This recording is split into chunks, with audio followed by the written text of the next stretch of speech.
इंसान कहता है कि मेरे पास पैसे आए तो मैं कुछ करूं, और पैसा है कि कहता है अरे इंसान, तू कुछ कर तो सही, तभी तो मैं तेरे पास आऊं।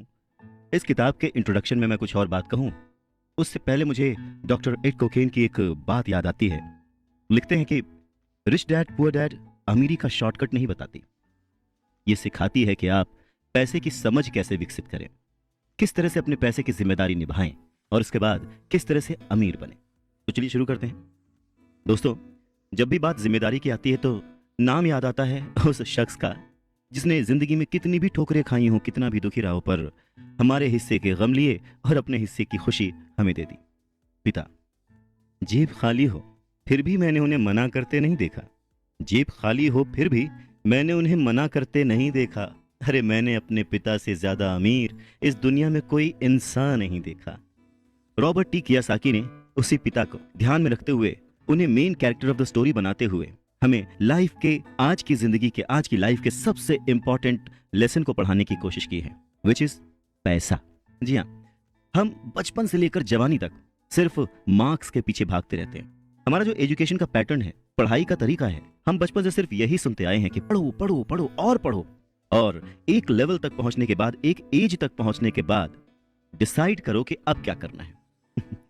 रॉबर्ट टी कियासाकी इसी बात को बहुत ही खूबसूरती से एड्रेस करते हैं कि हमें पैसे को एक सब्जेक्ट की तरह बचपन से ही क्लासेस में पढ़ाना चाहिए।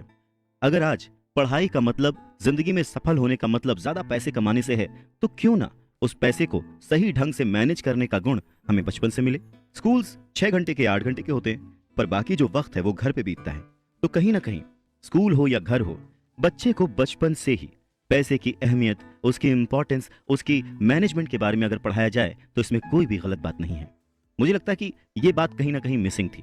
शायद कई सालों से ये जद्दोजहद है कि इसे शुरू किया जाए, इसे समझाया जाए। बहुत सारी फिल्में बनी हैं इस पर, लेकिन आज भी हम मार्क्स मार्क्स और मार्क्स के पीछे ही भागते हैं। अगर हमें पैसे को सही ढंग से मैनेज करने की कला आ जाए, अगर हमारी समझ डेवलप हो जाए, तो मुझे लगता है कि जो आजकल के बच्चे हैं वो बड़े जब होंगे तो वो खुश रहेंगे। इंसान को कंप्लीट करने के लिए उसका परिवार, उसके अपने, उसके दोस्त, उसका रहन सहन सब बहुत जरूरी होता है। ये तो नहीं कह सकते कि पैसा ही सब कुछ है, पर हाँ, सब कुछ पाने के लिए पैसा जरूरी है। काश काश कि मैंने ये बुक 20 साल पहले पढ़ी होती। ये लाइन अमेरिका के एक बहुत ही बड़े बिल्डर लैरिसन क्लार्क ने कही थी जब उन्होंने रिच डैड पुअर डैड पढ़ी थी। वक्त ऐसे ही बीत जाता है और हम काश में फंसे रह जाते हैं। ऐसी बहुत सारी चीजें हमें जब पता लगती हैं जिससे हमारी लाइफ बदल सकती थी, हमें कुछ सीखने को मिल सकता था, हमें तरक्की करने को मिल सकता था, पर वक्त बीत चुका होता है और बस रह जाता है तो ये एक काश कि मैंने ये कर लिया होता। इस किताब में कियासाकी ने अपने 2 पिताओं का रेफरेंस लिया है। एक जो रिच डैड थे जिनके पास बहुत पैसा था, और एक जो पुअर डैड थे। रॉबर्ट कियासाकी अपने दोनों पिताओं को, दोनों डैड्स को बराबर का सम्मान देते थे, और उनके जो दोनों पिता थे वो भी उन्हें उतना ही प्यार करते थे। बहुत सारे लोगों के सवाल हो सकते हैं कि अब एक ही वक्त पर एक इंसान के 2 पिता कैसे हो सकते हैं, या कोई और क्वेश्चन। मुझे लगता है कि हम अगर इस बात पे ध्यान दें कि रॉबर्ट कियासाकी हमें समझाना क्या चाहते हैं, तो हमारे लिए फायदे की बात होगी। हो सकता है उन्होंने ऐसा मान लिया हो सकता है उन्होंने अपने मन को पुअर डैड और अपने दिमाग को रिच डैड माना हो, या ये हो सकता है कि एक डैड उनके रहे हों और दूसरे डैड उनके किसी दोस्त के, कुछ भी हो सकता है। इंपॉर्टेंट ये नहीं है कि ये जो डैड का रेफरेंस लिया उन्होंने, ये कहानी है या काल्पनिक है। असल बात ये है कि रॉबर्ट कियासाकी हमें समझाना क्या चाहते हैं, हमें बताना क्या चाहते हैं। चलिए मान लेते हैं कि रॉबर्ट कियासाकी के 2 पिता थे और उनमें से एक बहुत अमीर थे, एक बहुत गरीब थे। तो रॉबर्ट कियासाकी कहते हैं कि सोच जो है वो बहुत बड़ा रोल प्ले करती है, और इसी माध्यम से रॉबर्ट कियासाकी कहते हैं कि हालांकि वो दोनों पिता उनके अपने थे, हालांकि वो दोनों पिता उनका उतने ही शिद्दत से, उतने ही मन से ख्याल रखते थे, उतना ही प्यार करते थे, अपनी जान निछावर करते थे, और हमेशा उन्हें सिखाने की कोशिश करते थे, जिंदगी में आगे बढ़ाने की कोशिश करते थे। पर ऐसा क्यों था कि उनके एक पिता अमीर थे और एक पिता गरीब? सारा खेल सोच का है, सारा खेल नजरिए का है। नजरिया ही इंसान को तरक्की दिला सकता है, और नजरिया ही इंसान के जीवन की नाव डुबा सकता है। तो ये हमारे ऊपर है कि हम किस रंग के चश्मे को पहनकर कैसा मौसम देखते हैं। किसी शायर ने क्या खूब कहा है कि जैसा दर्द हो वैसा मंजर होता है, अरे मौसम तो इंसान के अंदर होता है। और उसी अंदर के मौसम को हमेशा बनाए रखने, अपने आप को पॉजिटिव रखते हुए, अपना नजरिया सकारात्मक रखते हुए अगर हम आगे सोचें तो कुछ अच्छा तो जरूर होगा। स्कूल जाओ और मेहनत से पढ़ो, ये जो लाइन है याद करिए, बचपन में हम सब ने सुना है और एक बार नहीं कई बार सुना है। रिश्तेदारों से, घर वालों से, टीचर से, हर एक से, स्कूल जाओ और मेहनत से पढ़ो। एक वक्त तो ऐसा लगता था कि बस पढ़ते रहो पढ़ते रहो पढ़ते रहो, पर जैसे जैसे समझ आगे बढ़ी एक सवाल मन में घर करने लगा, आखिर हम पढ़ किस लिए रहे हैं। देखिए, स्कूल जाना और पढ़ाई करना ये बहुत ही अच्छी बात है, लेकिन अगर कोई काम किया जा रहा है तो वो किस वजह से किया जा रहा है ये जानना भी उतना ही जरूरी है।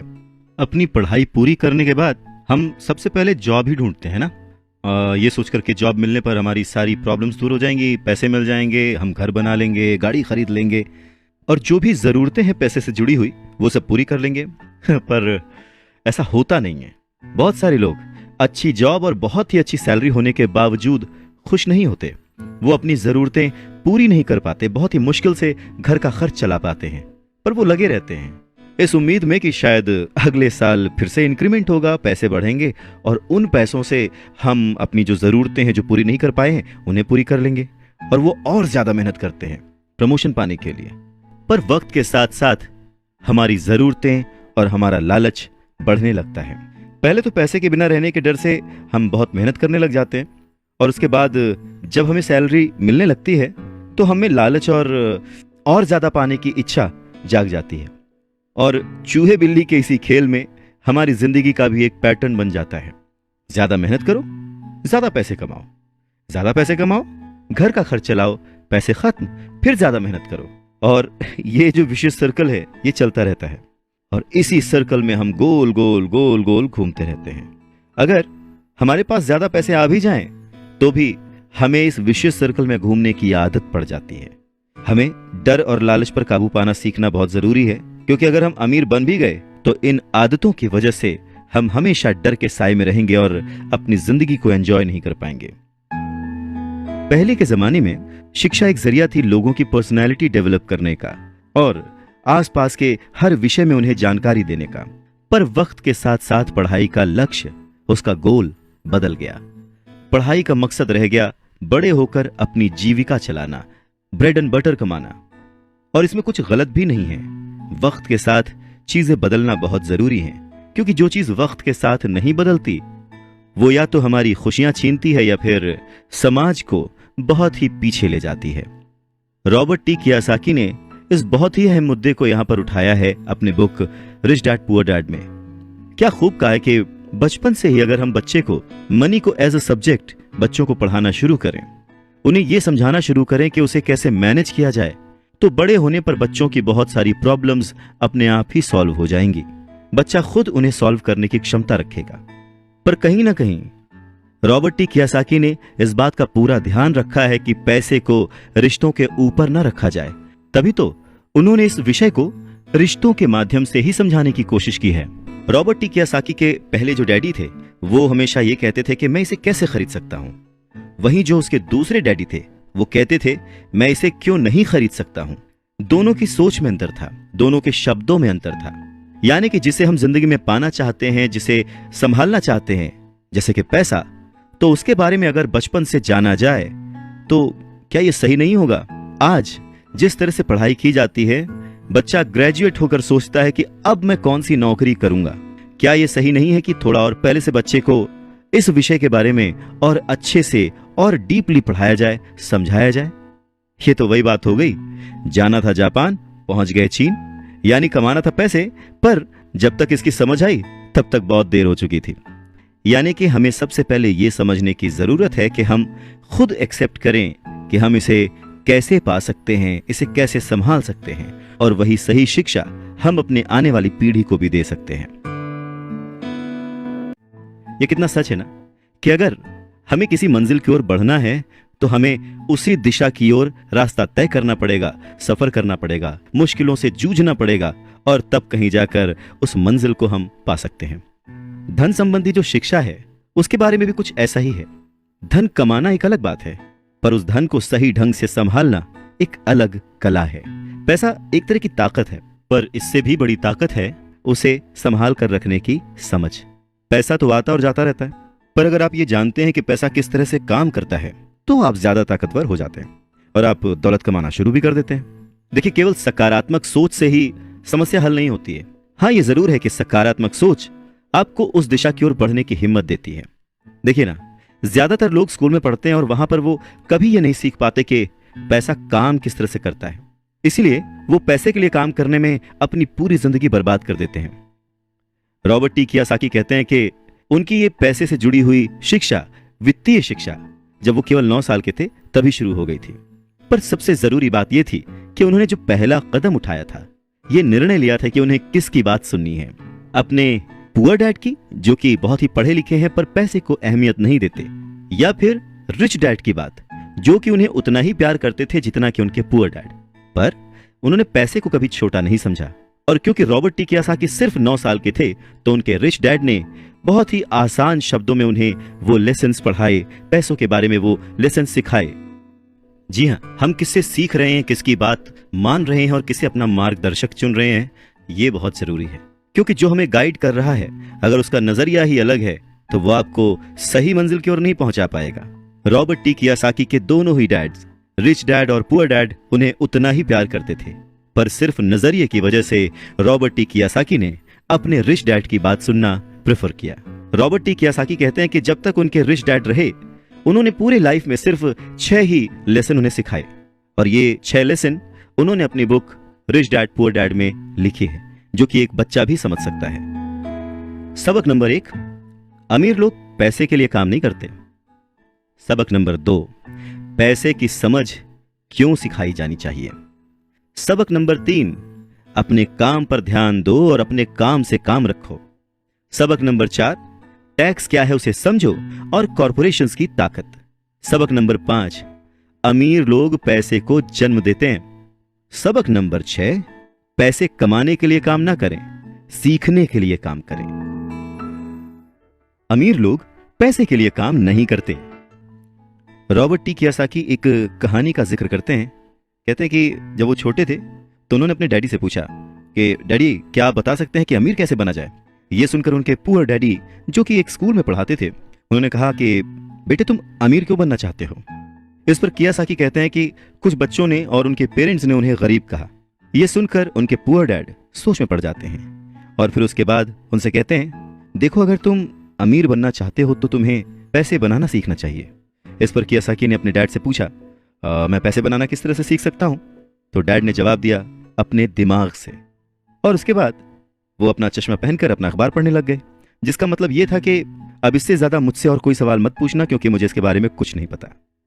इस बात को कियोसाकी पूरी रात सोचते रहे और अगली सुबह अपने सबसे अच्छे और करीबी दोस्त माइक को अपनी ये बात बताई। उन्होंने माइक से पूछा कि क्या वो ये पैसे बनाने वाले काम में उनके बिजनेस पार्टनर बनेंगे। माइक ने उनसे पूछा, ठीक है, मैं तुम्हारे साथ हूं, पर तुम पैसा कैसे कमाओगे और हमें क्या करना चाहिए। इस पर कियोसाकी ने ठीक वही जवाब जो उनके पिता ने उन्हें दिया था, उनके डैड ने उन्हें दिया था, बता दिया कि भाई, मुझे नहीं पता, लेकिन फिर भी क्या तुम इस काम में मेरे पार्टनर बनना चाहते हो। और फिर दोनों दोस्तों ने एक दूसरे का साथ दिया, बिजनेस पार्टनरशिप पक्की हो गई। कुछ दिन बीते, दिमाग दौड़ाया गया और आखिरकार उनका स्कूल जाना सफल रहा। स्कूल की क्लास में उन्होंने कुछ ऐसा पढ़ा था जिसे सोचकर कियोसाकी को लगा कि बस पैसा बनाने का फॉर्मूला तो मिल गया। और बस उसी आइडिया को फॉलो करते करते कियोसाकी और माइक ने ढेर सारा कच्चा माल इकट्ठा कर लिया, बहुत मेहनत की और अपने डैड की गैराज में उन्होंने कुछ सिक्के बनाए। और जब उनके डैड ने उन्हें देखा तो उन्होंने पूछा कि तुम क्या कर रहे हो।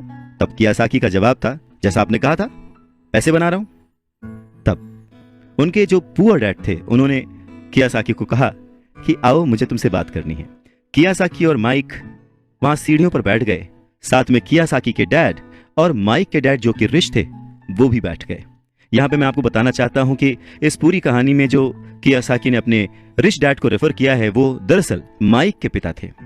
और फिर बच्चों की इस हरकत को देखकर कियोसाकी के पुअर डैड ने अपनी बात को और डिटेल में समझाया और अपनी बात को करेक्ट किया। पहली बार उन्होंने बच्चों को बताया कि गैर कानूनी क्या होता है। बच्चों को लगा कि जो उन्होंने किया वो सही था, पर जब उन्होंने जाना कि ये अलाउड नहीं है, सिक्के छापना अलाउड नहीं है, उसके पीछे कई तरीके होते हैं, कानूनी, गैर कानूनी, ये सब बातें जब बच्चों ने समझी तो उनका मुंह उतर गया। फिर उन्होंने पूछा, तो फिर हम अमीर कैसे बन सकते हैं? तब कियासाकी के डैड ने उनसे कहा कि अगर तुम्हें सच में अमीर बनना है, रिच बनना है, तो तुम मुझसे नहीं, माइक के डैड से पूछो। कियासाकी ने अपने डैड से कहा, पर आप क्यों नहीं बता सकते, हम गरीब क्यों हैं? कियासाकी के पुअर डैड ने कहा, क्योंकि मैं एक टीचर हूं और मैंने पैसे कमाने की राह नहीं चुनी है। पैसे कमाने के लिए तुम्हें माइक के डैड से ही पूछना पड़ेगा। क्या खूबसूरत बात समझाई है कियासाकी ने कि अगर हमें कोई पर्टिकुलर गोल अचीव करना है, कोई लक्ष्य प्राप्त करना है, तो हमें रास्ता भी सही चुनना होगा, मार्गदर्शक भी सही चुनना होगा। कहते हैं कि सफल होने के लिए मेहनत करना बहुत जरूरी है। मेहनत तो एक मजदूर भी करता है, पर सफलता पाने के लिए, सक्सेस पाने के लिए सही दिशा में सही स्ट्रैटेजी के साथ मेहनत करने से ही सक्सेस हासिल होती है। रॉबर्ट टी कियासाकी के पुअर डैड ने उन्हें कहा कि उन्हें उनके फ्रेंड माइक के डैड से पूछना चाहिए कि पैसे कैसे कमाए जाते हैं, सक्सेसफुल कैसे हुआ जाता है। तो रॉबर्ट टी कियासाकी ने और उनके फ्रेंड माइक ने यह डिसाइड किया कि वो अपने रिच डैड से यह बात जरूर पूछेंगे कि अमीर कैसे बना जाए, पैसे कैसे बनाए जाए। रॉबर्ट टी कियासाकी ने अपने रिच डैड से पूछा कि क्या वो उन्हें पैसा बनाना सिखाएंगे। इस पर उनके रिच डैड ने एक शर्त रखी, और शर्त यह थी कि वो बच्चे उनके साथ काम करते हुए सीखेंगे, न कि क्लास में बैठकर लेक्चर सुनते हुए। उन्होंने कहा कि मेरे पास इतना वक्त नहीं है कि मैं तुम्हें क्लास में बैठकर पढ़ाऊं और जिसका तुम कोई प्रैक्टिकल इस्तेमाल ना कर सको। इस बात को सुनकर रॉबर्ट टी कियासाकी और माइक थोड़ा सा कंफ्यूज हो गए। वो समझ नहीं पा रहे थे कि उन्हें हाँ कहना चाहिए या नहीं। उन बच्चों की कंफ्यूजन देखकर उनके डैड ने उनसे कहा, अगर जिंदगी में सक्सेस पाना चाहते हो, सफल होना चाहते हो, तो कम समय लेकर डिसाइड करना सीखो, जल्द से जल्द डिसीजन लेना सीखो। उन्होंने जल्दबाजी करने को नहीं कहा, पर हाँ, जितना कम समय हो सके उतने कम समय में सही निर्णय लेने की कला जिसको आती है, वो जिंदगी में हमेशा आगे जाता है। यही उनकी सीख थी। और फिर बच्चों ने डिसाइड किया कि वो खेल छोड़कर सीखने का विकल्प चुनेंगे, काम करने का विकल्प चुनेंगे, ताकि उन्हें यह समझ में आ सके कि पैसे कैसे कमाए जा सकते हैं। बस फिर क्या था, बच्चे अगले ही दिन अपने रिच डैड के पास पहुंच गए। उनके रिच डैड ने उन बच्चों को एक शॉप पर सफाई का काम दिया। अब क्योंकि उस वक्त एसी और इस तरह की चीजें ज्यादा चलन में नहीं थी, तो दरवाजे मोस्टली खुले ही रहते थे, जिसकी वजह से सामान पर धूल जमी रहती थी और इस काम के उन्हें 30 सेंट मिलते थे। इस तरह से उन्हें एकदम भी पैसे नहीं बचते थे। वो परेशान रहते थे और एक दिन उन्होंने माइक से कहा कि मैं अब काम नहीं करूंगा, या तो वो मेरी तनख्वाह बढ़ाएं या फिर मैं काम छोड़ रहा हूं। उसके बाद 9 साल के रॉबर्ट टी कियासाकी और उनका दोस्त माइक उनके रिच डैड से मिलने पहुंचे। रिच डैड के सामने बैठते ही माइक बुरी तरह से रो पड़े और उन्होंने कहा, डैड, आपने कहा था कि अगर मैं आपके लिए काम करूंगा तो आप मुझे पैसा कमाना सिखाएंगे। अपनी तरफ से मैंने पूरी तरह से, पूरी ईमानदारी से काम किया है, कड़ी मेहनत की है। इस काम के लिए मैंने अपनी खेल तक की कुर्बानी दे दी और अब आप अपने वादे से मुकर रहे हैं। आपने मुझे कुछ भी नहीं सिखाया। लोग आपको लालची कहते हैं, जो सिर्फ पैसे कमाना चाहता है पर अपने साथ काम करने वालों का बिल्कुल भी ध्यान नहीं रखता। मैं एक छोटा सा बच्चा हूं और आपको मेरे साथ ऐसा बर्ताव नहीं करना चाहिए था। रॉबर्ट टी कियासाकी के डैड ने कहा, पर मैं तो तुम्हें काम सिखा रहा हूं। रॉबर्ट टी कियासाकी कहते हैं कि उस वक्त वो गुस्से में थे, तो उन्होंने पूछा, नहीं, आप मुझे कुछ नहीं सिखा रहे, बताइए आपने मुझे क्या सिखाया। कुछ भी नहीं। आपसे सीखने के लिए मैं बस चंद सिक्कों में काम करने के लिए तैयार हो गया और उसके बाद तो आपने मुझसे बात तक नहीं की। मैं आपकी शिकायत सरकार से करूंगा। हमारे देश में भी बाल श्रम कानून है, आप तो जानते ही हैं। मेरे पुअर डैड सरकार के लिए काम करते हैं। इस बात को सुनकर उनके रिच डैड ने कहा, शाबाश, अब तुम उन लोगों की तरह बोल रहे हो जो कभी मेरे लिए काम करते थे। या तो मैंने उन्हें नौकरी से निकाल दिया या फिर उन्होंने खुद ही नौकरी छोड़ दी। रही बात तुम्हें कुछ सिखाने की, कौन कहता है कि मैंने तुम्हें कुछ नहीं सिखाया। पिछले दिनों जितना तुमने काम किया, जरा सोच कर देखो, क्या सिखाने का मतलब केवल भाषण देना या बातचीत करना ही होता है? इस तरह से तो तुम्हें स्कूल्स में सिखाया जाता है, पर जिंदगी में कोई तुम्हें भाषण देकर या बातचीत करके नहीं सिखाएगा। तुम्हें उस दौर से गुजरना पड़ेगा, कठिनाइयों से जूझना पड़ेगा, अपना रास्ता खुद ढूंढना पड़ेगा और फिर जिंदगी तुम्हें सबक सिखाएगी, तुम्हें और बेहतर इंसान बनाएगी। सच ही तो है, जिंदगी के तमाम मोड़ आते हैं, ऐसे मकाम आते हैं जिन पर हमें धक्का लगता है, ठोकरें लगती हैं। हम उस वक्त परेशान होते हैं कि हमारे साथ ऐसा क्यों रहा है, पर अगर ध्यान से देखा जाए तो जिंदगी उस झटके के जरिए हमें कह रही होती है कि जाग जाओ, मैं तुम्हें कुछ सिखाना चाहती हूं। पर 9 साल के रॉबर्ट टी कियासाकी को ये बड़ी बड़ी बातें समझ नहीं आई। तब उनके रिच डैड ने एक बार फिर से कहना शुरू किया, अगर जिंदगी तुम्हें कोई सबक सिखाए तो तुम्हें उससे सीखना चाहिए, क्योंकि अगर तुम उससे वो सबक नहीं सीखते तो पूरी जिंदगी, तुम्हारी ये जिंदगी लगातार तुम्हें धक्के देती रहेगी। अपनी जॉब में रहते हुए तुम अगर उसकी मुसीबतों से सबक लोगे, सीखोगे, तो तुम एक समझदार, अमीर और सुखी इंसान बन सकते हो। पर अगर तुम ये नहीं सीखते तो जिंदगी भर अपनी प्रॉब्लम्स के लिए अपनी नौकरी, कम सैलरी या फिर अपने बॉस को कोसते रहोगे और हमेशा उम्मीद करते रहोगे कि कोई और आए, तुम्हारी सैलरी बढ़ाए और तुम्हें सुख दे, जो कि पॉसिबल नहीं है। तो उनके रिच डैड ने उन्हें 10 सेंट हर घंटे की जॉब पर रखा। 10 सेंट बहुत ही कम होते हैं। रॉबर्ट टी कियोसाकी ने वो जॉब छोड़ दी और अपने रिच डैड के पास गए और गुस्से में उनसे कहा कि मैं इतने कम पैसे पे काम नहीं कर सकता। ये बात सुनकर उनके रिच डैड ने कहा, मुझे खुशी है कि तुम 10 सेंट पर काम करने के लिए असंतुष्ट हो। अगर तुम गुस्सा होकर मेरे पास नहीं आते तो मैं कभी भी तुम्हें पैसा बनाने की कला नहीं सिखाता। इस बात से यह साबित होता है कि तुम पैसा कमाना सीखना चाहते हो। रॉबर्ट टी कियोसाकी अपने डैड की बात बहुत ध्यान से सुन रहे थे। उनके डैड ने कहना जारी रखा, तुम्हें पता है कि गरीबी पैसों की नहीं, मन की होती है। इंसान पूरी जिंदगी डरते डरते सिर्फ पैसे के लिए ही काम करता रहता है। मैं कभी नहीं कहूंगा कि तुम पैसे के लिए काम करो। तुम्हें ऐसा काम करना चाहिए कि तुम्हारा पैसा तुम्हारे लिए काम करे। लोग कहते हैं कि मैं समस्या की जड़ हूं, मैं उन्हें कम पैसे देता हूं, पर सच तो यह है कि लोग उसी वेतन में काम करते रहना चाहते हैं। वो अपने आप से नहीं पूछते कि वो क्यों उतने कम पैसे में काम कर रहे हैं। पर अगर वो लोग या तुम इसी तरीके से सोचते रहे कि समस्या की जड़ मैं हूं, तो जिंदगी भर न वो लोग कुछ सीख पाएंगे न तुम कुछ सीख पाओगे। आसान क्या है, मुझे बदलना या फिर खुद को बदलना और अपने आप को इस लायक बनाना कि आप उससे अच्छा काम सीख पाएं।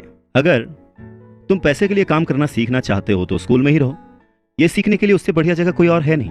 परंतु अगर तुम ये सीखना चाहते हो कि पैसा तुम्हारे लिए किस तरह से काम करे, तो मैं तुम्हारा रिच डैड तुम्हें यह सिखा सकता हूं। पर यह तभी संभव होगा, तभी पॉसिबल होगा जब ये तुम खुद सीखना चाहो। तो तुम सीखने के लिए तैयार हो? रॉबर्ट टी कियोसाकी ने हाँ में सर हिलाया और फिर रिच डैड ने कहना शुरू किया, देखो बच्चे, जैसे मैंने कहा, सीखने के लिए बहुत कुछ है। पैसे से अपने लिए काम कैसे करवाया जाए, यह जिंदगी भर चलने वाली पढ़ाई है। मैं पहले से ही जानता हूं कि मेरी धन संबंधी पढ़ाई जीवन भर चलेगी और इसकी वजह यह है कि मैं जितना ज्यादा जान लेता हूं, उससे भी ज्यादा जानने की मेरी इच्छा बढ़ती चली जाती है। बहुत ही कम लोगों को इस बात का एहसास होता है कि असली समस्या पैसे की नहीं है। असली समस्या, असली प्रॉब्लम नॉलेज की है, सोच की है। तो क्या तुम्हारे अंदर सीखने की उतनी ही इच्छा है जितना पहले थी? इस पर रॉबर्ट टी कियोसाकी ने कहा, हाँ बिल्कुल, मैं दूसरे लोगों की तरह थोड़े हूं, मैं सीखना चाहता हूं। तब रिच डैड ने कहना शुरू किया, ठीक है, तो कल से तुम फिर वापस काम पर जाओ, पर इस बार मैं तुम्हें कोई तनख्वाह नहीं दूंगा। तुम्हारी तनख्वाह बंद। तुम हर शनिवार 3 घंटे उसी तरह काम करोगे, लेकिन इस बार तुम्हें 10 सेंट प्रति घंटे के हिसाब से सैलरी नहीं मिलेगी। तुम्हें तो कहा है कि तुम पैसे के लिए काम करना नहीं सीखना चाहते, इसलिए मैं तुम्हें बदले में कुछ भी नहीं दूंगा। अपने रिच डैड की बात सुनकर रॉबर्ट टी कियोसाकी बहुत ही कंफ्यूज हो गए। उन्हें समझ ही नहीं आया कि वो आखिर क्या करें। और अगले 3 हफ्ते तक रॉबर्ट टी कियोसाकी अपने दोस्त माइक के साथ हर शनिवार को मुफ्त में काम करते रहे। काम बहुत परेशानी वाला नहीं था और समय गुजरने के साथ साथ यह आसान भी होता गया। पर उन्हें अफसोस था तो अपने छूटे हुए बेसबॉल गेम्स और कॉमिक्स का, क्योंकि वो अब उसका मजा नहीं ले सकते थे और साथ ही उन्हें कुछ पैसे भी नहीं मिल रहे थे। तीसरे हफ्ते दोपहर में रॉबर्ट टी कियोसाकी के रिच डैड उनकी शॉप पर आए, जहां पर वो बच्चे काम करते थे, और उन्हें कहा कि क्या तुम जिंदगी भर जो मेरे बाकी एम्प्लॉइज हैं उनकी तरह ही काम करना चाहते हो, डरते रहना चाहते हो? मुझे लगता है कि मुझे तुम्हारी सैलरी बढ़ा देनी चाहिए, 25 सेंट्स पर आवर। यह सुनकर वो दोनों मन ही मन खुश हो गए, पर उन्होंने सामने कुछ नहीं कहा, वो चुप रहे। रिच डैड ने थोड़ी देर देखा और कहा कि चलो अच्छा, तुम इतने पे खुश नहीं हो, मैं तुम्हारी सैलरी $1 पर आवर कर देता हूं। $1 पर आवर उस समय के हिसाब से कह सकते हैं कि देश का सबसे अमीर बच्चा भी जो होगा वो भी नहीं कमाता होगा। वो थोड़ी देर चुप रहे और फिर उन्होंने कहा कि अच्छा चलो ठीक है, मैं तुम्हारी सैलरी $5 पर आवर कर देता हूं। ये सैलरी सुनकर उनका मन बार बार कह रहा था कि मान लो, इससे क्या नहीं खरीदा जा सकता, ढेर सारी कॉमिक्स, ढेर सारी साइकिल्स वगैरह वगैरह। पर वो चुप रहे। उन बच्चों को चुप देख उनके रिच डैड ने कहा, मुझे अच्छा लगा कि तुम लोगों ने लालच नहीं किया, जल्दबाजी नहीं दिखाई, और मैं ये देख सकता हूं कि तुम अगर इसी तरह मन लगाकर सीखते रहे तो फ्यूचर में पैसे से जुड़ी किसी भी बात के लिए तुम जल्दबाजी में डिसीजन नहीं लोगे। जब किसी के पास पैसा आता है तो अपने साथ डर और लालच भी लेकर आता है। नमस्कार, मैं हूं Awadhesh Shrivastava. Robert T Kiyosaki के रिच डैड उन्हें पैसे के बारे में, उसकी अहमियत के बारे में और साथ में आने वाले डर और लालच के बारे में समझाते हुए कहते हैं कि कुछ और पाने की इच्छा को, बेहतर पाने की इच्छा को लोग लालच कहते हैं, पर मेरे लिए ये इच्छा ही है और इसमें कोई बुराई भी नहीं है। पर यकीन मानो, अगर मैं तुम्हें $5 भी दूं तो भी तुम्हारी समस्या नहीं सुलझेगी, तुम अमीर नहीं बन पाओगे। अपने रिच डैड की बात सुनकर रॉबर्ट टी कियोसाकी ने पूछा, ऐसा क्यों? अगर मैं इतनी सैलरी उठाऊंगा उसके बाद भी मैं अमीर क्यों नहीं बन पाऊंगा? तब रिच डैड ने कहा, क्योंकि अमीरी मन से होती है, सोच से होती है, पैसे से नहीं। पैसा आज है, कल जा भी सकता है, पर जो इंसान सोच से अमीर है, जो ये जानता है कि पैसे को कैसे संभाला जाए, पैसे को कैसे कमाया जाए, पैसे को कैसे बनाया जाए, वो कभी भी गरीब नहीं हो सकता। इस पर रॉबर्ट टी कियोसाकी ने पूछा, तो क्या हमें पैसे से दूर रहना चाहिए, उसके पीछे भागना नहीं चाहिए? इस पर रिच डैड ने जवाब दिया, देखो, पैसे से दूर रहना भी उतना ही बड़ा पागलपन है जितना कि उसके पीछे भागना। मुसीबत की घड़ी में या पैसे न होने की घड़ी में, गरीबी की हालत में ज्यादातर लोग ये नहीं जानते कि वो अपने दिमाग से सोचते हैं या अपने दिल से। आपकी भावनाएं तो आपकी ही रहेंगी, पर मुसीबत के वक्त दिल से नहीं, दिमाग से सोचना भी आना चाहिए। अक्सर लोग जब नौकरियां छोड़ते हैं, अक्सर लोग जब अपने बॉस की बुराई करते हैं, अक्सर लोग जब अपनी मुसीबतों के पहाड़ की बात करते हैं, तो वो अपने दिल से सोच रहे होते हैं, क्योंकि जो दिमाग से सोचता है वो हमेशा अपनी तरक्की के बारे में सोचता है। वो इस डर से नहीं सोचता कि उसकी नौकरी चली जाएगी। तुम्हें दिल के हाथों मजबूर होकर, डर के हाथों मजबूर होकर पैसे का गुलाम नहीं बनना है। मैं चाहता हूं कि तुम दिमाग से सोचो और पैसे को अपना गुलाम बनाओ, ताकि वो पैसा तुम्हारे लिए काम करे। क्योंकि इस दुनिया में सच्चा अमीर वही है जो पैसे के पीछे न भागे, जो खुद पैसे के लिए काम ना करे, बल्कि उसका पैसा उसके लिए 24 घंटे काम करता रहे। बढ़ती हुई महंगाई और घटती हुई कमाई को देखकर मुझे आधार कार्ड की नहीं बल्कि उधार कार्ड की जरूरत महसूस हो रही है।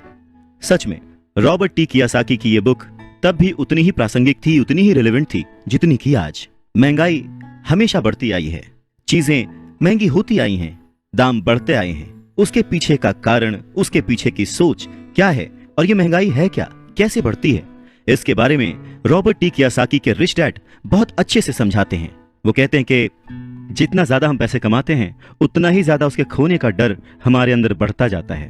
पैसे के साथ जो डर आता है, पैसे के साथ जो लालच आता है, वही हमें पैसे के पीछे भगाता है और हमें पैसे का गुलाम बनाता है। हमें यह समझने की जरूरत है कि इस लाइफ की जरूरतों में हम सब बंधे हुए हैं। हम सब अपने परिवार को चलाने के लिए, अपनी डेली नीड पूरी करने के लिए, अपने शौक पूरे करने के लिए दिन ब दिन पैसे के पीछे भागते रहते हैं। धीरे धीरे ज्यादा पैसा कमाने की इच्छा करते रहते हैं। पैसा कमाना गलत नहीं है, पर पैसे कमाने के पीछे की नीयत, उसका सही होना जरूरी है। और वो नीयत ही है जो इस समाज में महंगाई बढ़ाती है, और वो नीयत ही है जो इस समाज में डिसबैलेंस पैदा करती है। एक छोटे से एग्जाम्पल से इस बात को समझा जा सकता है कि एक डॉक्टर जो अपने परिवार को ज्यादा खुशी देना चाहता है, अपनी फीस बढ़ा देता है। उसकी फीस बढ़ने की वजह से सारी मेडिकल फैसिलिटीज, स्वास्थ्य सुविधाएं सब महंगी हो जाती हैं। अब इससे गरीब लोगों को सबसे ज्यादा नुकसान पहुंचता है, इसलिए गरीब लोगों का स्वास्थ्य अमीर लोगों से ज्यादा बुरा होने लगता है। अब क्योंकि डॉक्टर्स ने अपनी फीस बढ़ा दी है, इसलिए लॉयर्स ने भी अपनी फीस बढ़ा दी। लॉयर्स ने अपनी फीस बढ़ा दी तो स्कूल टीचर भी अपनी तनख्वाह बढ़ाना चाहते हैं, और यह सिलसिला बस यूं ही चलता रहता है। जल्द ही अमीर और गरीब होता जाता है, और इतना बड़ा अंतर दोनों के बीच आ जाता है कि सोशल डिसबैलेंस पैदा हो जाता है। रिच डैड की बात सुनकर रॉबर्ट टी कियोसाकी ने उनसे पूछा, डैड, क्या कीमतें बढ़नी नहीं चाहिए? इस पर रिच डैड ने जवाब दिया, अच्छी तरह से चल रही सरकार और एक शिक्षित समाज में तो नहीं बढ़नी चाहिए। कीमतें दरअसल कम होनी चाहिए। जाहिर है कि ऐसा केवल सिद्धांतों में ही होता है, आइडियली ऐसा होना चाहिए, पर प्रैक्टिकली ऐसा नहीं होता। कीमतें अज्ञान से पैदा हुए लालच और डर के कारण होती हैं, जैसा कि मैंने तुम्हें बताया। अगर स्कूल्स में मनी के बारे में, पैसों के बारे में सिखाया जाता तो लोगों के पास ज्यादा पैसा होता और बाजार की कीमतें भी कम होती। ये सब कुछ इंटर रिलेटेड है, एक दूसरे से जुड़ा हुआ। पर हमारी सोसाइटी में सिर्फ पैसे के लिए काम करना सिखाया जाता है, पैसे की ताकत का इस्तेमाल करना नहीं सिखाया जाता। और इसीलिए मैं हमेशा कहता हूं कि पैसे से जुड़े ऐसे किसी भी मुद्दे पर दिमाग से सोचने की जरूरत है। इसके आगे रॉबर्ट टी कियोसाकी अपने डैड से पूछते हैं, डैड, बहुत देर से आप कह रहे हैं कि दिल से मत सोचो, दिमाग से सोचो। आखिर दिल से सोचने और दिमाग से सोचने में फर्क क्या है? इस पर रिच डैड उन्हें समझाते हैं, देखो, मैं ये बात अक्सर सुनता हूं कि हर आदमी को काम करना पड़ता है, या फिर अमीर लोग दूसरों के पैसे मार लेते हैं, मेरी सैलरी बढ़नी चाहिए, मैं इस काम से खुश नहीं हूं, मैं दूसरी जगह जॉब ढूंढ लूंगा, वगैरह वगैरह। पर अगर हम ध्यान से देखें तो ये सारी बातें भावनाओं में बहकर कही गई हैं। ये सारी बातें इमोशनल होकर कही गई हैं और अक्सर भावनाओं में बहकर हम जो भी डिसीजन लेते हैं वो सिर्फ हमें नुकसान पहुंचाता है। तो बात को समझो, जब भी कोई डिसीजन लो दिमाग से लो, जल्दबाजी मत करो, हाँ पर जल्दी करो। बस इसी तरह से मन लगाकर काम करते रहो। तुम्हारा जो दिमाग है वो तुम्हें जल्द से जल्द कुछ ना कुछ ऐसे सही तरीके बता ही देगा जिससे तुम ज्यादा कमा पाओगे, ऐसी चीजें देख पाओगे जो दूसरे लोग नहीं देख पाते। मौका उनकी नाक के नीचे होता है, अवसर उनके पास होता है, सामने होता है, पर वो उसे पहचान नहीं पाते। पर अगर तुम दिमाग से काम लोगे तो तुम उन्हें पहचान पाओगे, उन मौकों का फायदा उठा पाओगे और जिंदगी में आगे बढ़ पाओगे। पैसा आए तो मुसीबत, ना आए तो मुसीबत, इसीलिए पैसे को समझना बहुत जरूरी है। रॉबर्ट टी कियोसाकी कहते हैं कि वो और उनका दोस्त माइक अब बड़े हो चुके थे और माइक ने अपने डैडी का बहुत बड़ा सा कारोबार संभाल लिया था और बहुत सक्सेसफुल भी था। और अब माइक अपने बेटे को ठीक वैसे ही सिखा रहा था जैसे कि उसके डैड ने, यानी कि रॉबर्ट टी कियोसाकी के रिच डैड ने उन दोनों को सिखाया था। रॉबर्ट टी कियोसाकी कहते हैं कि जब वो 47 साल के हुए तो उन्होंने डिसाइड किया कि अब उन्हें रिटायर हो जाना चाहिए। रिटायरमेंट का ये मतलब नहीं होता कि काम नहीं किया जाएगा या आगे काम नहीं करना चाहते वगैरह वगैरह। रिटायरमेंट का मतलब ये होता है कि अब आप इस लायक हो गए हैं कि आपका पैसा आपके लिए काम करे। रिटायरमेंट का सही मतलब यही है कि आपने पूरी जिंदगी जो मेहनत करके, जो स्ट्रैटेजीज बना के, सही जगह निवेश करके पैसा लगाया था, अब आपकी वो एज आ चुकी है कि अब आप उस पैसे को एंजॉय करें, क्योंकि आपका पैसा अब आपके लिए काम करना शुरू कर चुका है। कुछ लोग पूरी जिंदगी काम करते रहते हैं, रिटायर नहीं हो पाते। पूरी जिंदगी काम करना गलत नहीं है, पर यह डिफरेंस समझना बहुत जरूरी है कि पैसे की जरूरत की वजह से पूरी जिंदगी काम कर रहे हैं, उसका गुलाम बन के काम कर रहे हैं, या फिर उसका मालिक बन के और अपने काम को एंजॉय करके पूरी जिंदगी काम कर रहे हैं। रिटायरमेंट को दूसरे शब्दों में चिंताओं से आजादी भी कह सकते हैं। इसका मतलब यह है, पैसा अगर सही तरह से खर्च किया जाए, पैसे को अगर सही तरह से मैनेज किया जाए तो वो अपने आप बढ़ता रहता है। ये ठीक एक पेड़ लगाने की तरह है कि आप सालों तक इसे पानी देते हैं। जब आप अपने बिजनेस में होते हैं, अपनी जॉब में होते हैं और कभी भी इसमें कोताही नहीं करते, जब भी उस पेड़ को जरूरत होती है आप उसकी सेवा करते हैं, और फिर जब वो पेड़ बड़ा हो जाता है, जमीन की गहराइयों में उसकी जड़ें पहुंच जाती हैं, फिर वो अपने आप आपको छाया और फल देता है और फिर आपको उसके लिए काम करने की जरूरत नहीं पड़ती। पैसा भी कुछ कुछ उस पेड़ की ही तरह है। अगर इस बात को एक दूसरे एग्जाम्पल से समझें तो हमें जैसा गोल बनाना है उसके लिए हमें प्रिपरेशन भी वैसी ही करनी पड़ेगी। अगर बहुत ऊंची बिल्डिंग बनानी है तो हमें उसकी नींव बहुत गहरी खोदनी पड़ेगी, और अगर हमें सिर्फ छोटा सा घर बनाना है तो उसकी नींव छोटी होगी। पर प्रॉब्लम यही होती है, हम छोटी सी नींव खोद कर बहुत बड़ी सी बिल्डिंग बनाने की कोशिश करते हैं जो कि बाद में ढह जाती है। तो जरूरी क्या है? पैसे को समझना, पैसे को संभालना। पैसे को संभालने के लिए उसे समझा कैसे जाए, इसके लिए सबसे जरूरी बात है लायबिलिटीज और एसेट्स के बीच फर्क को समझा जाए और एसेट्स को खरीदा जाए और लायबिलिटीज में पैसे न डाले जाएं। अच्छा, ये सुनने में बहुत ही आसान लगता है, लेकिन सच यही है कि ये आपको अमीर बनने में बहुत मदद करेगा। लेकिन अगर ये इतना ही सिंपल है तो फिर हर कोई इस बारे में सोचता क्यों नहीं? लोगों को लगता है कि उन्हें लायबिलिटीज और एसेट्स के बीच फर्क पता है, पर लायबिलिटीज और एसेट्स के बीच का जो बारीक सा फर्क है वही लोगों को नहीं पता है। तो चलिए इसके बारे में और डिटेल में बात करते हैं। लायबिलिटीज और एसेट्स क्या हैं? लायबिलिटीज वो हैं जहां से आपको पैसा कभी नहीं आएगा, उल्टे आपको उसमें और पैसा डालते रहना पड़ेगा। और एसेट्स वो चीजें हैं जो आपको पैसा देती रहेंगी, दिन ब दिन उनकी कीमत बढ़ती रहेगी, वो आपको अमीर और अमीर बनाती रहेंगी। इसको अगर इनकम और एक्सपेंस के टर्म में समझे तो और आसान होगा। सिंपल सा मतलब है, इनकम है कि आपके पास कितना पैसा आया और एक्सपेंस है कि आपने कितना पैसा खर्च किया। तो जब भी ऐसी कंफ्यूजन हो, सही तरीका यह है कि एक बैलेंस शीट बनाएं जिसमें अपने एसेट्स और लायबिलिटीज जरूर लिखें। 1 रुपया मांगता था 2 रुपए थमा देते थे। 1 रुपया मांगता था 2 रुपए थमा देते थे। कुछ इस तरह से पापा मुझे अमीर बना दिया करते थे। कहते हैं कि सोच अगर सही दिशा में हो तो मंजिल बड़ी आसानी से मिल जाती है। इंसान की जरूरतों को पूरा करने के लिए पैसे की आज कितनी जरूरत है, ये बात हम में से किसी से भी छिपी हुई नहीं है। हम सब दिन रात मेहनत करते हैं, सोचते हैं कि हम अमीर बन जाएं, पर क्या वो सोच हमारे अंदर है? हम छोटे थे तो 1 रुपए 2 रुपए में भी खुश हो जाते थे, पर आज ना जाने कितने पैसे कमाने के बाद भी हम खुश नहीं हो पाते। गरीबी ही महसूस होती है, हमेशा कमी लगी रहती है। तो कारण क्या है? फर्क क्या है? फर्क सिर्फ सोच का है, जिसके बारे में रॉबर्ट टी कियोसाकी कहते हैं कि अमीर लोगों के पास ज्यादा पैसा इसलिए होता है क्योंकि वो प्रिंसिपल पर यकीन करते हैं, वहीं दूसरी तरफ गरीब लोग प्रिंसिपल को ठीक से समझ नहीं पाते। इसीलिए इस बात पर जोर दिया जाता है कि केवल लिटरेट होना काफी नहीं है, फाइनेंशियली लिटरेट होना जरूरी है। सिर्फ नंबर से कुछ नहीं होता, मार्क्स से कुछ नहीं होता। फर्क तो तब पड़ता है जब आप अपनी सक्सेस स्टोरी खुद लिखें। अधिकतर फैमिलीज में देखा गया है कि जो मेहनती होता है उसके पास पैसा भी ज्यादा होता है, मगर उसका फायदा क्या जब सारा पैसा लाइबिलिटीज में खर्च हो जाए। वैसे ये बहुत ही इंटरेस्टिंग एक्सरसाइज है, करके देखनी चाहिए। लाइबिलिटीज वर्सेस एसेट्स, ये चार्ट बनाकर जब आप देखेंगे तो पाएंगे कि आपका खर्च करने का पैटर्न कैसा है, तरीका सही है या गलत।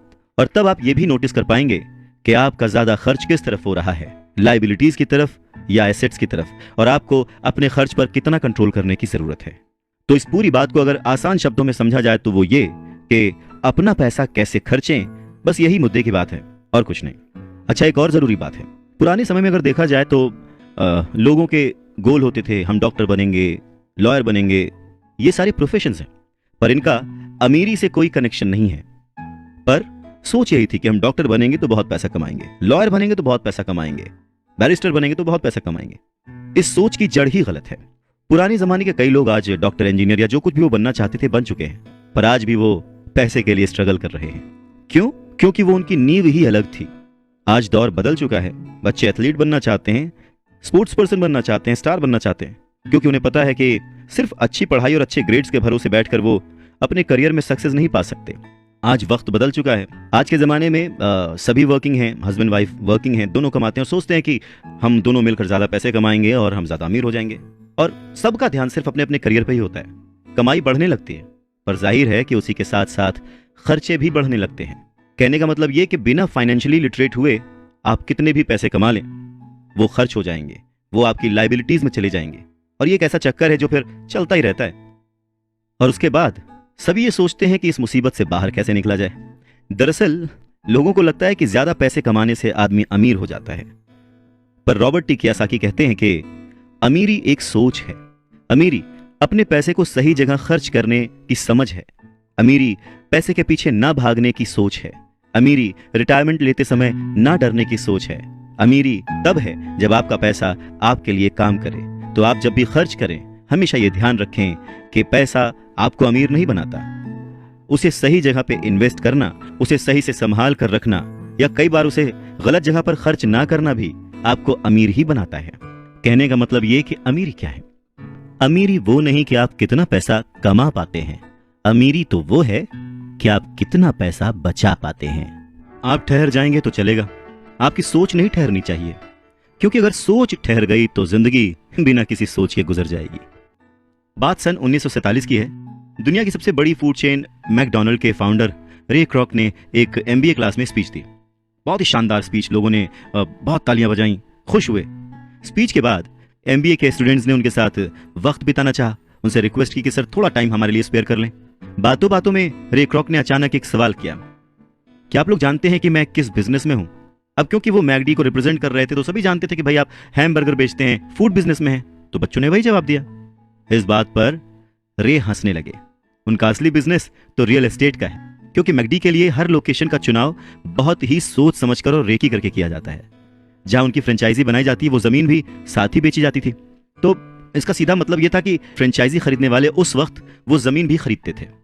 तो इस तरह से ये एक रियल एस्टेट बिजनेस भी हो गया।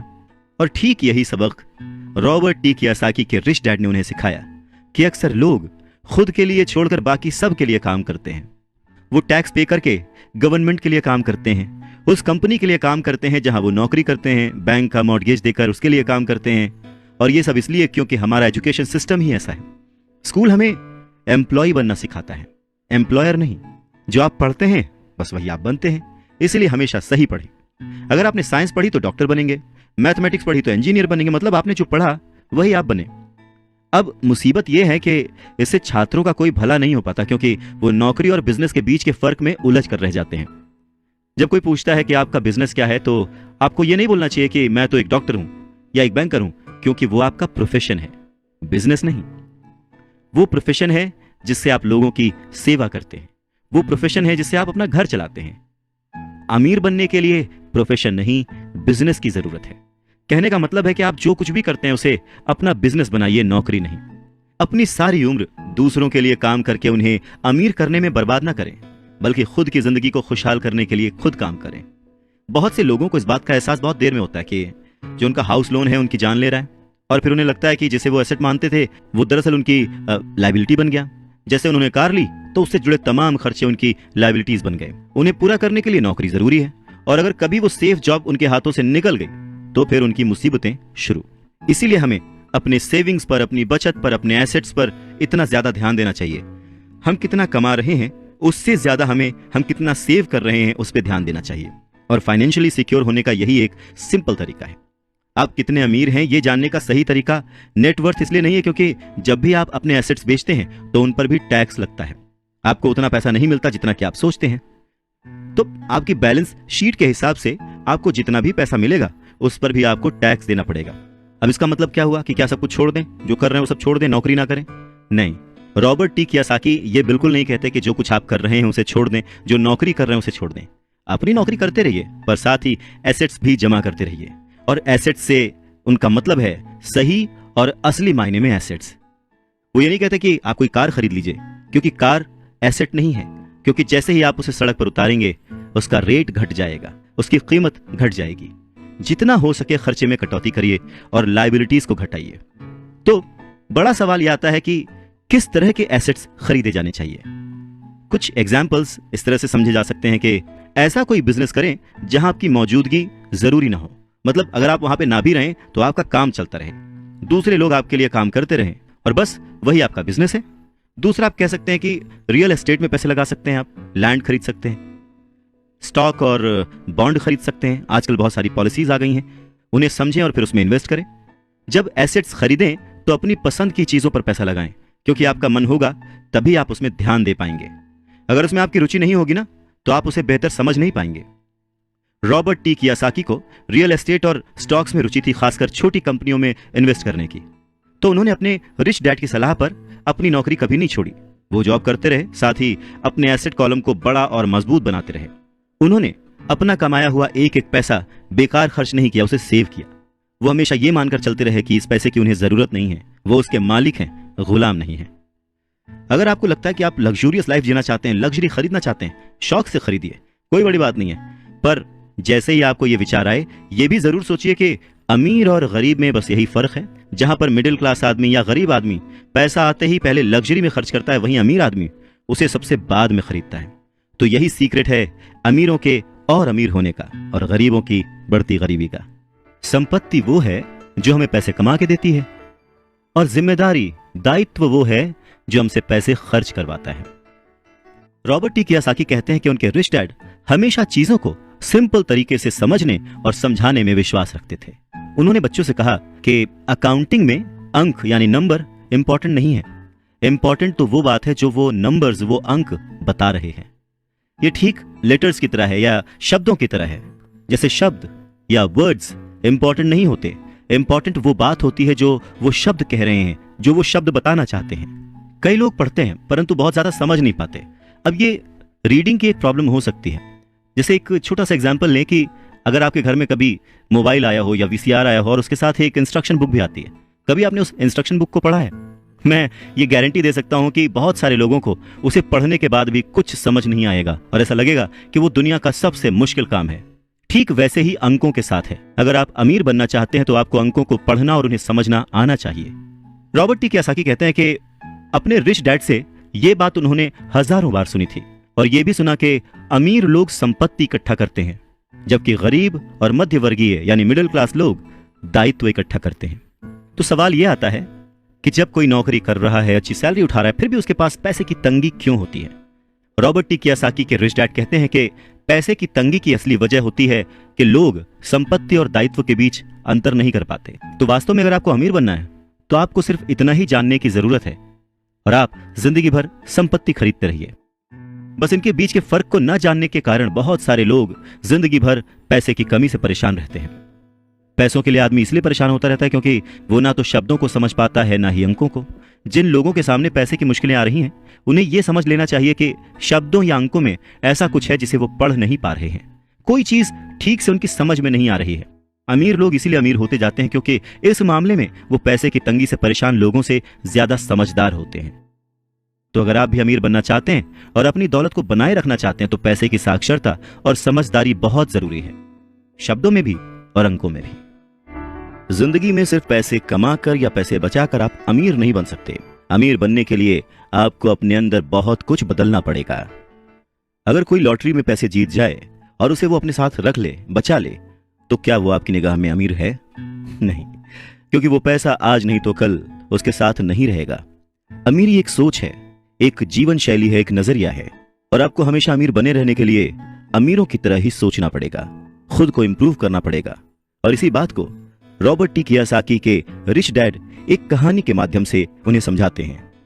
वो कहते हैं कि जापानी लोग 3 ताकतों को मानते थे: तलवार की ताकत, रत्नों की ताकत और दर्पण की ताकत। तलवार हथियारों की ताकत का प्रतीक थी।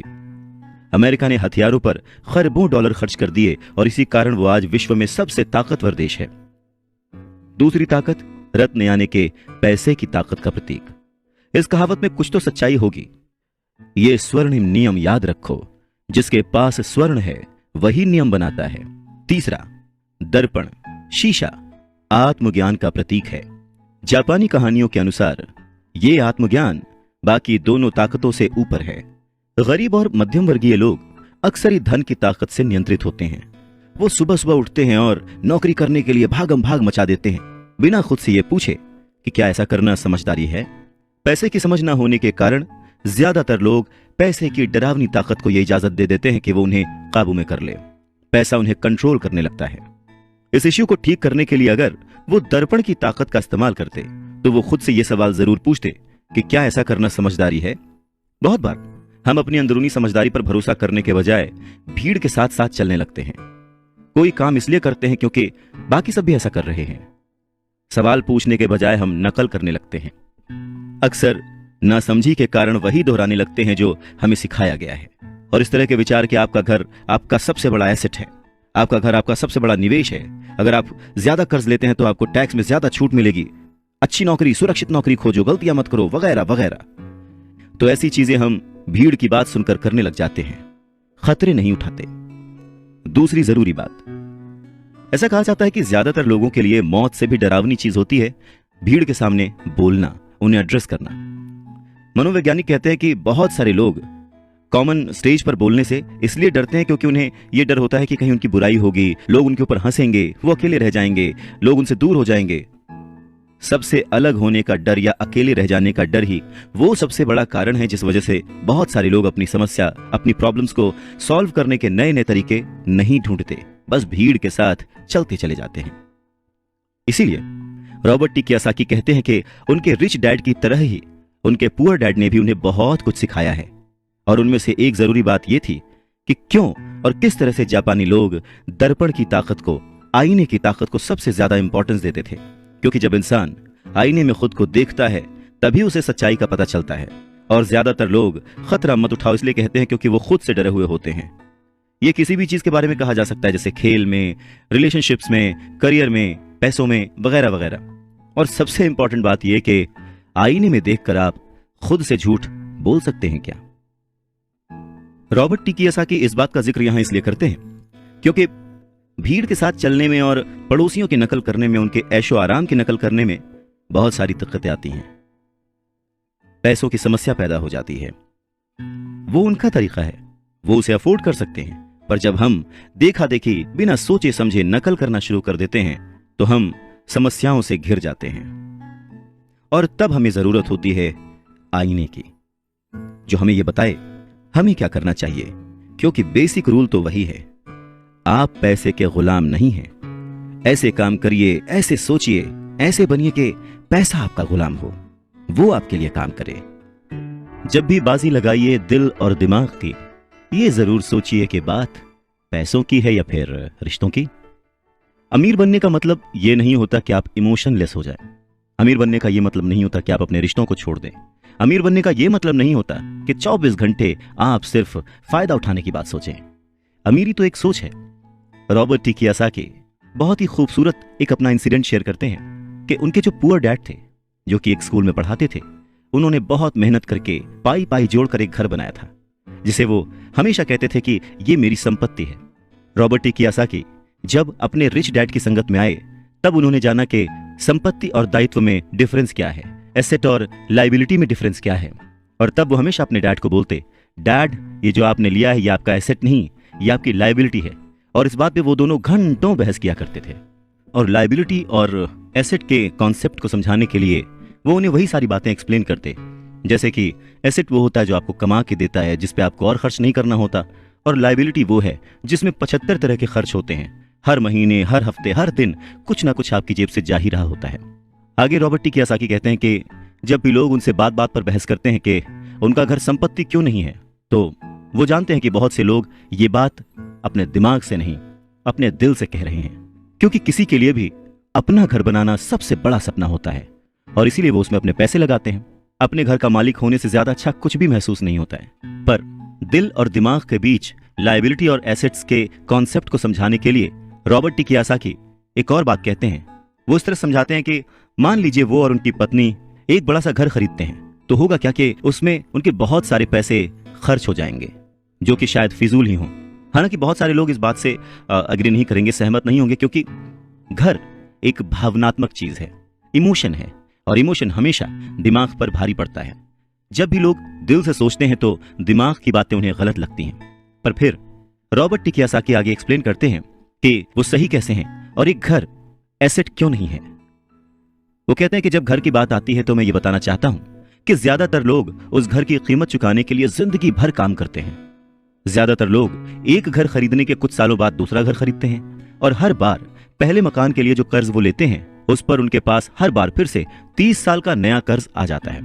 हालांकि लोगों को मॉर्टगेज पेमेंट पर ब्याज के लिए टैक्स में छूट मिलती है, पर वो अपने दीगर खर्चों के लिए टैक्स के बाद मिलने वाले रुपयों का उपयोग करते हैं। अपनी मॉर्टगेज पूरी तरह से चुकाने के बाद भी प्रॉपर्टी टैक्स। उनकी पत्नी के मम्मी डैडी को यह बात सुनकर बहुत धक्का लगा जब उनके घर का प्रॉपर्टी टैक्स $1000 प्रति माह तक पहुंच गया था। और यह तब हुआ था जब वो रिटायर हो चुके थे। $1000 बहुत बड़ी रकम होती है। अगर हम उसको इंडियन करेंसी में चेक करें तो शायद 70-80 हजार रुपए, या शायद उससे भी ज्यादा। और ये तब हुआ था जब वो रिटायर हो चुके थे। इस बढ़ोतरी से उनका रिटायरमेंट के बाद का बजट जो है वो बिगड़ गया था और उन्हें अपना वो मकान छोड़ना पड़ा। अच्छा, एक और मिथ है कि घर की कीमत जो है हमेशा बढ़ती रहती है। ऐसा नहीं है। बहुत सारे ऐसे लोग हैं जिन्होंने कर्ज लेके घर खरीदा, और वो घर उन्होंने जितने में खरीदा आज उसकी कीमत आधे से भी कम है। इन सब नुकसानों से ऊपर सबसे बड़ा नुकसान क्या है पता है? आपका लिक्विड कैश। वो लिक्विड कैश जो कि किसी सही जगह पर लग सकता था, वो घर में फंस गया। अगर आपका सारा पैसा मकान में फंसा रहता है तो आपको ज्यादा कड़ी मेहनत करनी पड़ती है ताकि आपका खर्चा चलता रहे। इस दौरान आपकी संपत्ति वाले कॉलम में कोई बढ़ोतरी नहीं होती, मतलब आप और कोई एसेट नहीं बना पाते। अगर एक यंग पति पत्नी, यंग कपल शुरुआत में ही अपना पैसा अपने एसेट वाले कॉलम में लगाए तो उनके आगे के साल बहुत ही आराम से गुजरेंगे, खासकर उस समय जब वो अपने बच्चों को कॉलेज में भेजेंगे। इस दौरान उनकी संपत्ति भी बढ़ जाएगी और उनके खर्चे भी आराम से चलते रहेंगे। तो अगर कम शब्दों में समझे तो ये कि घर खरीदने का फैसला जो है ना वो बहुत ही खर्चीला होता है। इसके बजाय बेहतर यह होगा कि जल्दी ही इन्वेस्टमेंट पोर्टफोलियो बना लिया जाए। देखिए, घर खरीदने का असर किसी भी आदमी पर 3 तरह से पड़ता है। पहला, समय की बर्बादी, क्योंकि इस पूरे दौरान दूसरी संपत्तियों का मूल्य बढ़ चुका होता है। एक्स्ट्रा पूंजी की बर्बादी, एक्स्ट्रा पैसे की बर्बादी जिसे दोबारा निवेश किया जा सकता था, जबकि घर खरीदने के बाद आपको घर से सीधे जुड़े हुए बहुत से खर्च उठाने पड़ते हैं। तीसरा, शिक्षा की बर्बादी। अक्सर ऐसा होता है कि लोग ये मानते हैं कि उनके जो एसेट्स वाले कॉलम में, संपत्ति वाले कॉलम में उनका घर, बचत और रिटायरमेंट प्लान आते हैं। अब क्योंकि उनके पास इन्वेस्ट करने के लिए पैसा नहीं है, इसलिए वो बिल्कुल भी इन्वेस्ट नहीं कर पाते। इस कारण उन्हें इन्वेस्टमेंट का अनुभव कभी मिल ही नहीं पाता।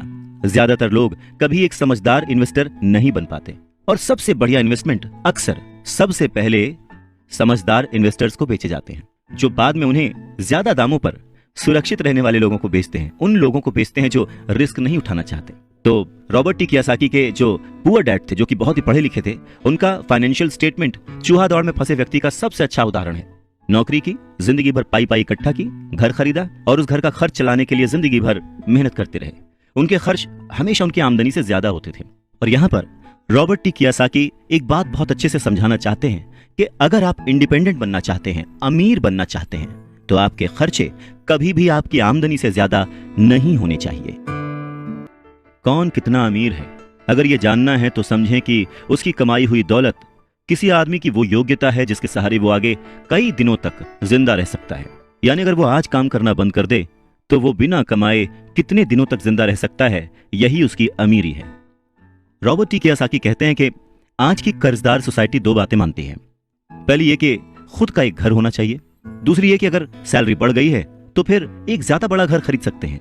पर ऐसी सोच, ऐसी स्ट्रैटेजी की वजह से परिवार ज्यादा कर्ज में फंस जाता है। लोग बुरी तरह से पैसों की तंगी का सामना करने लगते हैं। वो लोग अपनी जॉब्स में बहुत अच्छी सैलरी उठा रहे होते हैं, लेकिन इस सोच की वजह से वो सेविंग नहीं कर पाते। इसे हाई रिस्क लिविंग या जोखिम भरी जीवन शैली कह सकते हैं। और इसका कारण छोटा सा है, ऐसे लोगों में पैसे की समझ ना होना, पैसे को कैसे मैनेज करते हैं ये पता ना होना।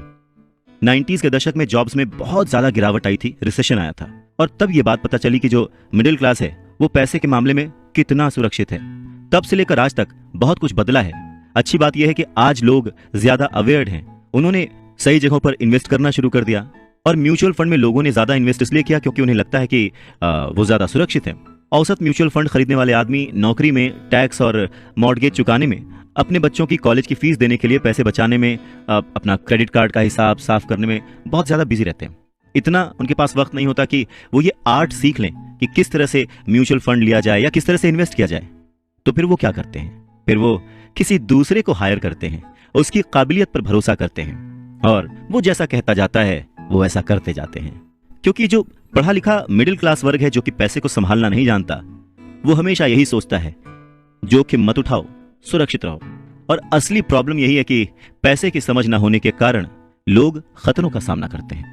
उनके सेफ रहने के पीछे की इच्छा, यानी हमें कुछ ना हो, उसके पीछे का असल कारण यह होता है कि उनके पास पैसे की तंगी होती है। उनकी जो बैलेंस शीट होती है उसमें खर्चे ज्यादा होते हैं, इनकम कम होती है। या यूं कहें कि उनकी संपत्ति वाला यानी एसेट वाला कॉलम खाली रहता है, तो कोई गलत बात नहीं होगी। और जब सचमुच जिंदगी में वो once in a lifetime वाला मौका आता है ना, तो ये लोग उस मौके का फायदा नहीं उठा पाते, क्योंकि इनके पास पैसे ही नहीं होते इन्वेस्ट करने के लिए। अगर पैसे की समझ आपको है तो आप थोड़ा थोड़ा निवेश करके, बूंद बूंद से सागर भर के अमीर हो सकते हैं। आप सूझबूझ के साथ सही जगह पर इन्वेस्टमेंट करके अपने 5,000 रुपए को 10 लाख रुपयों में कन्वर्ट कर सकते हैं। पर प्रॉब्लम सोच की है। ये जो गरीब वर्ग या मिडिल क्लास जो वर्ग है, वो ऐसे इन्वेस्टमेंट्स को बहुत ही जोखिम भरा मानता है। पर वो ये नहीं जानता कि प्रॉब्लम इन्वेस्टमेंट में नहीं है, प्रॉब्लम उनकी सोच में है, उनकी नासमझी में है। वो ये नहीं जानते कि पैसा कहाँ लगाना है। वो हमेशा अपने पैसों की जिम्मेदारी दूसरों पर लाद देते हैं और उसके लिए खर्च भी करते हैं। तो अगर आप भी दूसरों की तरह सोचते हैं, घर को एक एसेट समझते हैं, इन्वेस्टमेंट करने से डरते हैं, सेफ रहना चाहते हैं, तो ये समझना जरूरी है कि आप किसी के लिए काम करते हैं। सैलरी पर काम करने वाले बहुत ज्यादा लोग मालिक को या फिर अपने शेयर होल्डर्स को अमीर बना रहे होते हैं। एक्चुअली वो उनके लिए काम कर रहे होते हैं। आपकी कोशिशें, मेहनत और सफलता से दरअसल आप नहीं सफल होते, आपका मालिक सफल होता है और उसे उसके रिटायरमेंट के लिए मदद मिल रही होती है। अच्छा, दूसरा, आप सरकार के लिए काम करते हैं। आप समझ सकते हैं कि जब आप काम करते हैं, पैसे कमाते हैं, तो उसका एक हिस्सा टैक्स के रूप में सरकार को जाता है। तीसरा, अगर आपके पास घर है जिसे आप अपना एसेट मानते हैं, जो कि दरअसल एक लायबिलिटी है, तो आप बैंक्स के लिए काम करते हैं। क्यों? क्योंकि आपने उन घरों के ऊपर लोन ले रखा है और वो लोन चुकाने के लिए, क्रेडिट कार्ड का कर्ज चुकाने के लिए आप दिन रात मेहनत करते हैं। तो अगर आप सिर्फ ज्यादा कड़ी मेहनत से काम करते जाएं, तो समस्या यह है कि तीनों ही मामलों में आपको और ज्यादा मेहनत करनी पड़ेगी और फायदा आपको नहीं मिलेगा, किसी और को मिलेगा। तो आपको यह सीखना पड़ेगा कि आपकी ज्यादा मेहनत से किस तरह आपको और आपके परिवार को फायदा हो। मान लीजिए कि अगर आप ये फैसला कर भी लेते हैं कि आप सिर्फ अपने काम से काम रखेंगे, पर पैसों की समझ न होने के कारण, उसे मैनेज करने की समझ न होने के कारण आपको ये नहीं पता होता कि आपके लक्ष्य को किस तरह से निर्धारित किया जाए। अक्सर लोग अपने प्रोफेशन को बनाए रखना चाहते हैं, अपनी सैलरी के सहारे ही अपनी संपत्ति को, अपने एसेट्स को खड़ा करना चाहते हैं। पर जब उनकी संपत्ति बढ़ती है तो वो किस तरह अपनी सफलता का आकलन करते हैं, कब कोई दूसरा आदमी ये महसूस करता है कि वो अमीर है, कि उसके पास दौलत है, और संपत्ति और दायित्व के बीच का बैलेंस कैसा है, ये सब बातें भी समझना उतना ही जरूरी है। तो फिर सवाल वही है कि अमीर कैसे बना जाए। अमीर बनने के लिए आपकी संपत्ति, आपकी सफलता, आपके आसपास का माहौल, आपकी दौलत, इन सब के बारे में आपको सोचना पड़ेगा। एसेट्स और लायबिलिटीज के बारे में सोचना पड़ेगा। सबसे इंपॉर्टेंट है कि अपने दिमाग को हमेशा खुला रखना पड़ेगा, क्योंकि ये जिंदगी भर का सब्जेक्ट है। आपको ये सब्जेक्ट जिंदगी भर पढ़ना है, सीखना है और अमीरी की राह पर आगे बढ़ते जाना है। आधी छोड़ पूरी को धावे, पूरी मिले न आधी पावे। मुश्किल के दौर में, गरीबी के दौर में अपने आप को कैसे संभाला जाए, अपने आप को कैसे गरीबी से उबारा जाए, इस बात को समझाने के लिए रॉबर्ट टी कियोसाकी बहुत ही अच्छा एग्जाम्पल देते हैं। वो कहते हैं कि एक दिन कर्ज लेने के लिए, क्योंकि उनकी माली हालत खराब हो गई थी, तो उन्होंने अपने नए गोल्फ क्लब आर्ट कलेक्शन, किताबें, स्टीरियो, टेलीविजन, उनके महंगे कपड़े, घड़ियां, जूते और बहुत सारे ऐसी चीजें लोन वाले पेपर में जो संपत्ति वाला कॉलम होता है उसमें लिख दिया, एसेट्स में लिख दिया और भेज दिया। उन्हें लगा कि मेरे पास इतनी चीजें हैं तो लोन अप्रूव हो जाएगा, पर उनका लोन का जो पेपर था, एप्लीकेशन पेपर, वो रिजेक्ट कर दिया गया। क्यों? क्योंकि उनका बहुत सारा इन्वेस्टमेंट फिजूल था। लोन कमेटी को वो बात एकदम भी समझ नहीं आई। वो ये जानना चाहते थे कि उनके पास एक नॉर्मल सी नौकरी क्यों नहीं है जिसमें वेतन मिलता है। उन्होंने उनके महंगे कपड़े और महंगे जो खेल का सामान था उनके बारे में कोई सवाल नहीं किया।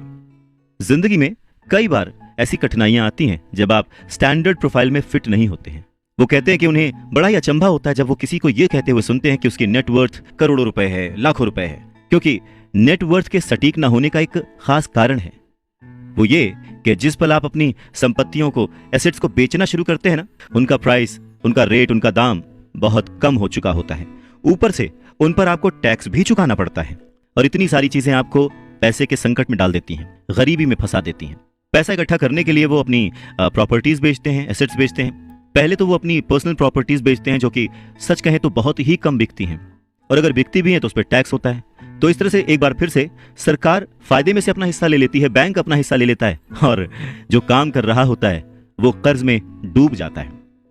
तो सीख यही है कि इन सारी चीजों में फंसने के बजाय अपने काम से काम रखिए। जो कर रहे हैं वो करते चलिए, कुछ भी छोड़िए नहीं, पर हाँ, थोड़ी एक्स्ट्रा मेहनत करके, थोड़ी एक्स्ट्रा समझदारी से, फाइनेंशियल लिटरेसी से पैसों को यूज करने का, पैसों को इन्वेस्ट करने का हुनर सीखिए। थोड़ा थोड़ा करके एसेट्स बनाते जाइए, पर हाँ, ऐसी चीजों को खरीदने से बचिए जिनकी कीमत एक बार घर लाने पर कम हो जाती है, क्योंकि ये चीजें कभी भी एसेट्स नहीं हो सकती।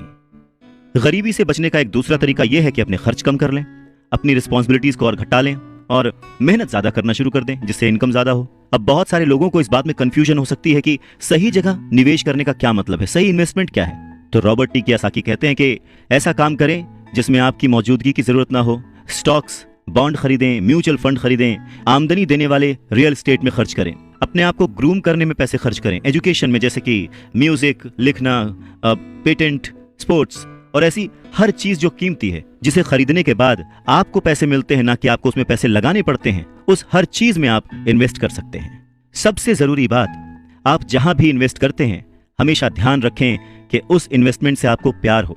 जैसे कि रॉबर्ट टी कियोसाकी को इमारतों से और जमीन से प्यार था, तो उन्होंने बहुत सारा इन्वेस्टमेंट रियल एस्टेट में किया। जब पैसे खर्च ही नहीं करने हैं तो फिर कमाएं क्यों, और ऐसी अमीरी का क्या फायदा? यह सवाल हम सभी के मन में आ सकता है। इस बात पर रॉबर्ट टी कियोसाकी कहते हैं कि यह सिर्फ सोच का अंतर है। जो अमीर आदमी होता है वो भी ये चीजें खरीदता है, वो विलासिता की चीजें खरीदता है, लेकिन सबसे बाद में। पहले वो ये देखता है कि क्या करने से उसे फायदा हो सकता है और किस चीज की उसे सबसे ज्यादा जरूरत है। वहीं उल्टा जो मिडिल क्लास आदमी है या गरीब आदमी है, वो थोड़ा सा पैसा आने पर भी सबसे पहले वो अपने शौक पूरे करता है। घर, हीरे, ज्वेलरी, गाड़ियां, कुछ भी खरीद लेता है।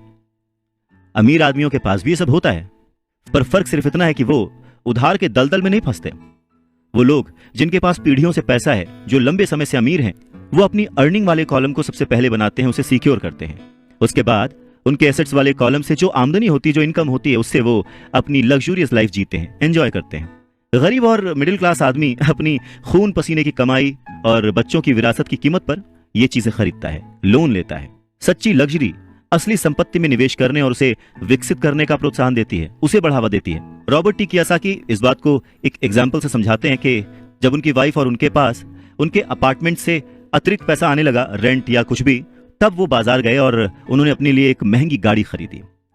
इसमें जरा सी भी मेहनत नहीं लगी या जोखिम नहीं था, क्योंकि वो पैसा उन्होंने अपनी सेविंग से नहीं बल्कि अपार्टमेंट हाउस के इनकम से खरीदा था। पर इसके लिए उन्होंने 4 साल तक इंतजार किया, पेशेंस के साथ थोड़ा थोड़ा पैसा इकट्ठा करते रहे, और जब रियल एस्टेट पोर्टफोलियो बढ़ा तो आखिरकार वो उन्हें इतना पैसा दे गया कि एक महंगी कार खरीदी जा सके। ज्यादातर लोग अक्सर इच्छा जागने पर बिना सोचे समझे जाते हैं और कर्ज पर कार या कोई और चीज खरीद लाते हैं। हो सकता है कि वो अपनी जिंदगी से ऊब चुके हों या उन्हें सिर्फ एक नए खिलौने की जरूरत हो, पर कर्ज पर ऐसी चीज खरीदने से देर सवेर वो आदमी उस चीज से चिढ़ने लगता है, उसका इंटरेस्ट खत्म हो जाता है, उससे उसमें मजा नहीं आता, क्योंकि उस चीज को खरीदने के लिए जो कर्ज लिया गया है वो उस आदमी के सर पर भार बन जाता है।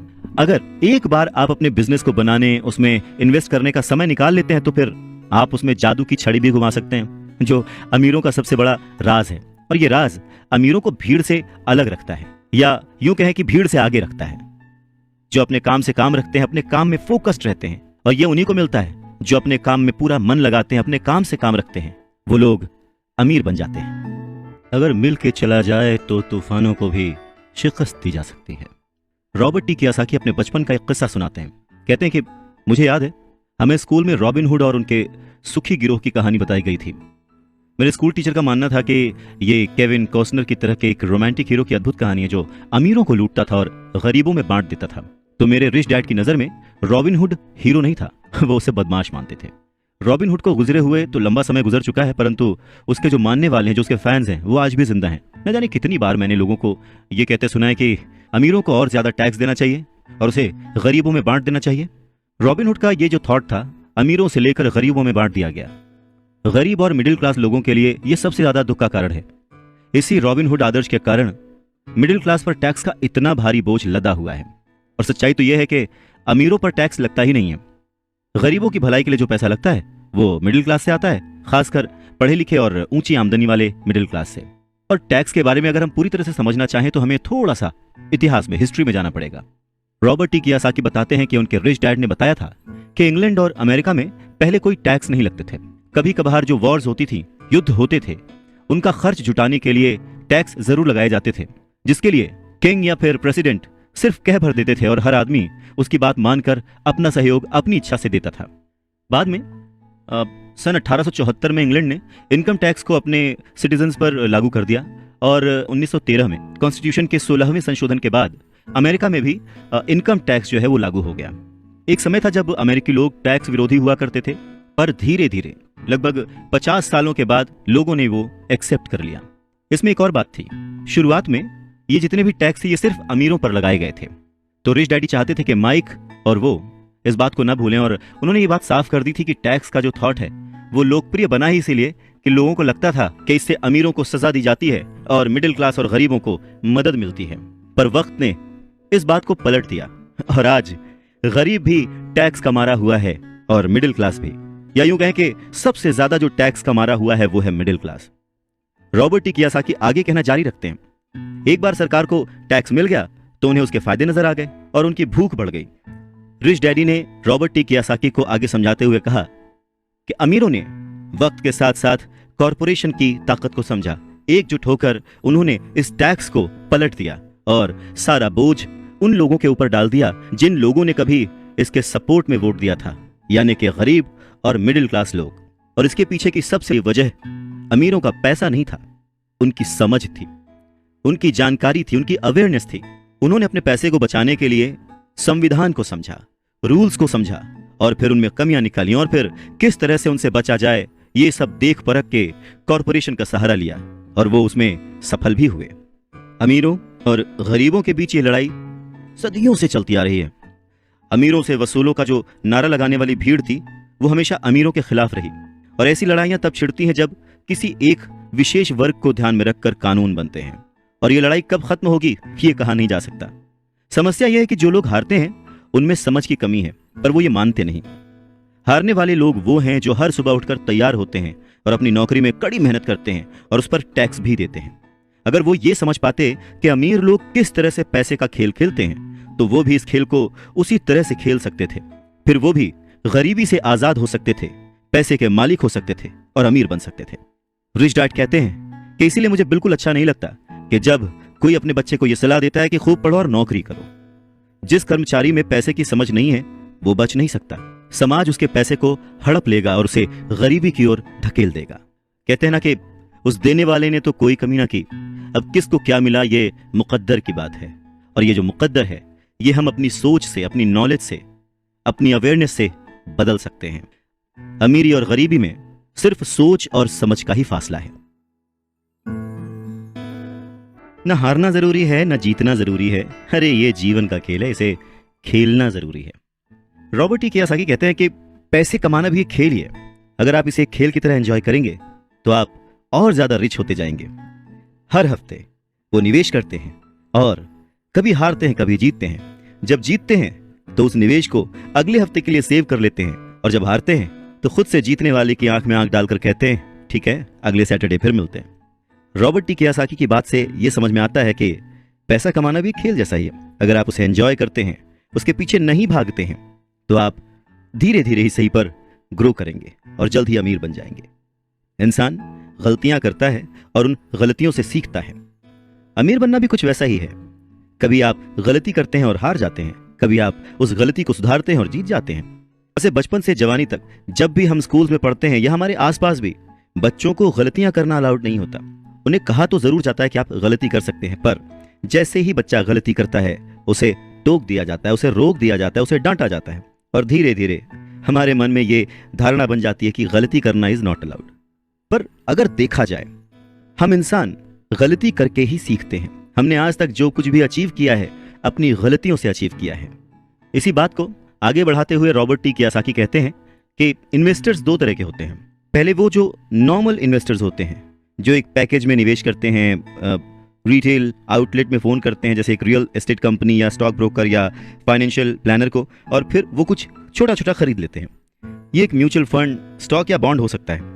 ये निवेश का एक अच्छा और साफ सुथरा तरीका है और आसान भी है। ये उसी तरह की खरीदारी हो गई जैसे कि कोई कस्टमर कंप्यूटर स्टोर में जाकर शेल्फ पर रखे कंप्यूटर को खरीद ले। वहीं दूसरी तरह के जो इन्वेस्टर्स होते हैं वो अपने इन्वेस्टमेंट को बनाते हैं।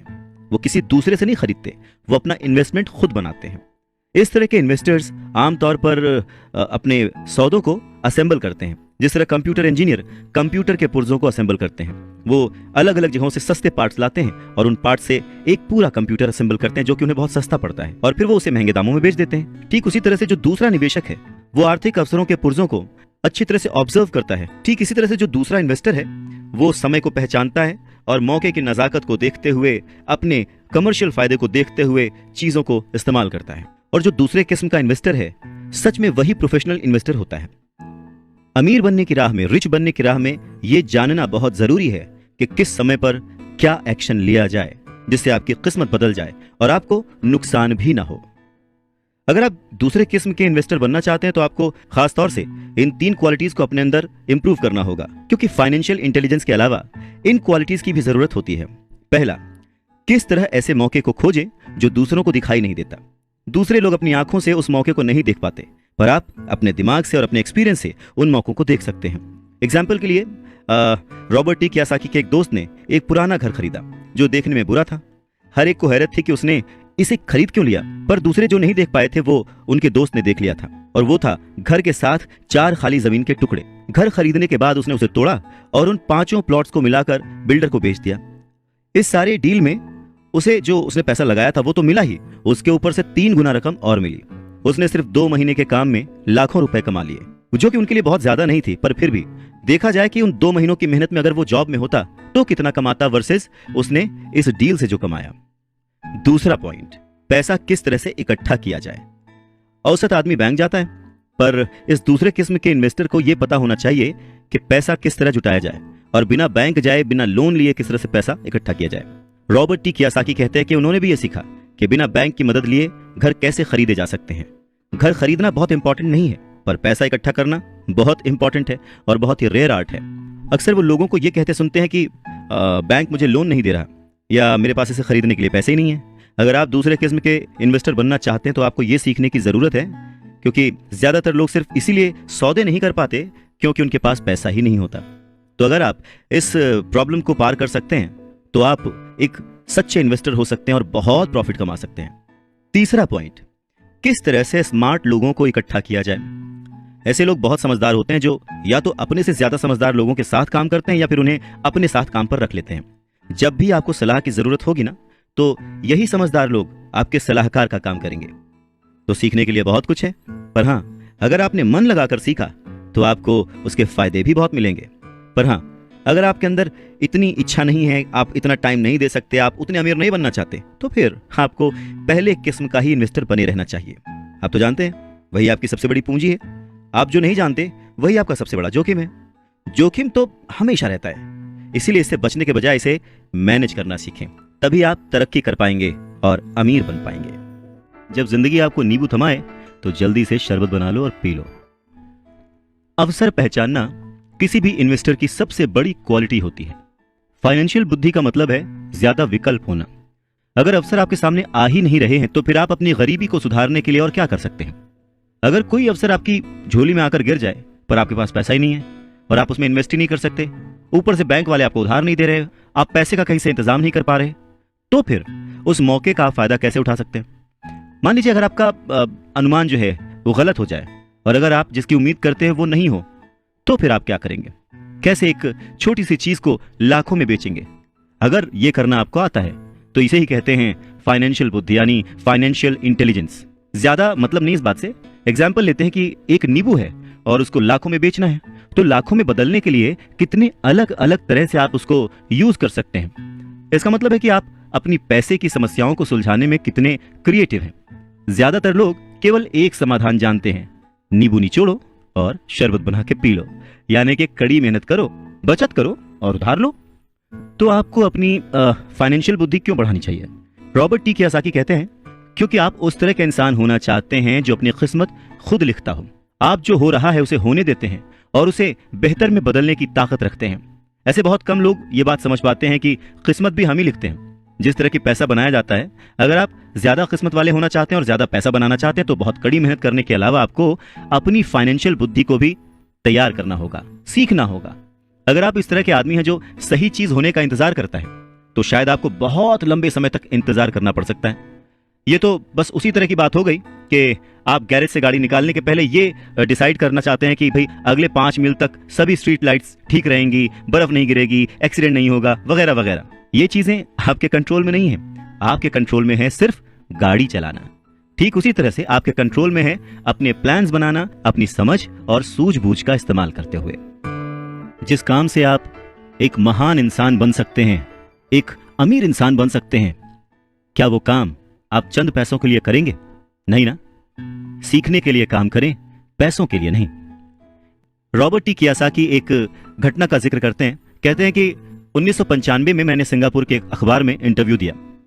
अब युवा महिला रिपोर्टर बहुत ही टाइम पे आ गई और इंटरव्यू शुरू हो गया। हम एक बहुत ही बड़े से होटल की लॉबी में कॉफी पी रहे थे और मेरा जो सिंगापुर जाने का रीजन था उसके बारे में डिस्कशन कर रहे थे। तभी उस रिपोर्टर ने मुझसे कहा, एक दिन मैं भी आपकी तरह एक बेस्ट सेलिंग लेखक बनना चाहती हूँ। मैंने उसके कई राइटअप्स और लेख पढ़े थे और उनसे प्रभावित भी था।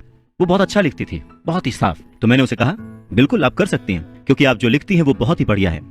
वैसे कौन सी चीज है जो आपको आपके सपनों को पाने से रोक रही है? उसने कहा कि मेरा काम जो है वो कभी कहीं जाता है, कभी कहीं जाता है। हर आदमी कहता है कि मेरे उपन्यास बहुत बढ़िया हैं, पर एक्चुअली होता कुछ नहीं है। इसलिए मैं अखबार में काम कर रही हूँ, कम से कम इससे मेरा खर्च तो चली जाता है। अब आपके पास कोई सुझाव है क्या इस बारे में? मैंने कहा, हाँ बिल्कुल है। सिंगापुर में मेरा एक दोस्त है, वो एक स्कूल चलाता है जहां लोगों को बाइंग सेलिंग रिलेटेड ट्रेनिंग दी जाती है। वो सिंगापुर में कई बहुत ही बड़े बड़े कॉर्पोरेशंस के लिए सेल्स ट्रेनिंग कोर्स चलाता है और मैं समझता हूं कि उसके कोर्स में शामिल होने से आपका करियर बहुत ज्यादा आगे चला जाएगा। ये बात सुनने के बाद वो थोड़ा सा रूखी हो गई। वो कहने लगी कि मतलब आप ये कहना चाहते हैं कि मुझे ये सब सीखने के लिए स्कूल जाना पड़ेगा?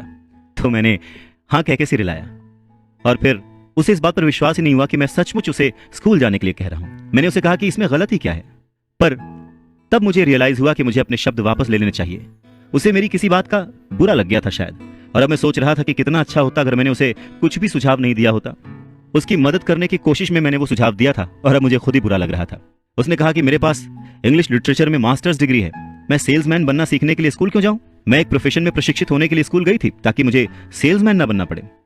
अब वो अपना ब्रीफकेस ताकत से बंद कर रही थी और इंटरव्यू खत्म हो चुका था और उसकी बॉडी लैंग्वेज से पता लग रहा था कि वो नाराज थी। वहीं कॉफी टेबल पर मेरी एक बेस्ट सेलिंग बुक रखी हुई थी। मैंने उसे उठाया और उस लेडी के द्वारा लिखे गए नोट्स को भी अपने दूसरे हाथ में रखा। मैंने उसे कहा कि क्या आप इसे देख सकती हैं? मैंने उसके नोट्स की तरफ इशारा किया। उसने अपने नोट्स पर नजर डाली। क्या? उसने उलझन में कहा। एक बार फिर मैंने उसके नोट्स की तरफ जानबूझकर इशारा किया। एक बार फिर मैंने उसकी नोट्स की तरफ जानबूझकर इशारा किया जिस पर उसने लिखा था रॉबर्ट कियोसाकी, बेस्ट सेलिंग लेखक। यहां पर बेस्ट सेलिंग राइटर लिखा हुआ है, ना कि बेस्ट राइटिंग राइटर। तब उसे मेरी बात समझ में आई। लहरों से डर करके नौका पार नहीं होती, कोशिश करने वालों की हार नहीं होती। रॉबर्ट टी कियोसाकी कहते हैं कि जब आप रिच बनने की सोचते हैं, रिच बनने की ठानते हैं, अमीर बनने की कोशिश करते हैं, तो बहुत सारी बाधाओं को पार करना पड़ता है। तो उनके अनुसार अमीरी की राह में ऐसी 5 बाधाएं हैं जो लोगों को रोकती हैं आगे बढ़ने से। सो पहला कारण है डर। पैसा खोने के डर से पार पाना। रॉबर्ट टी कियोसाकी कहते हैं कि वो अपनी जिंदगी में ऐसे न जाने कितने अमीर लोगों से मिले हैं जिन्हें पैसे का नुकसान हुआ है, पर वो फिर भी अमीर हैं।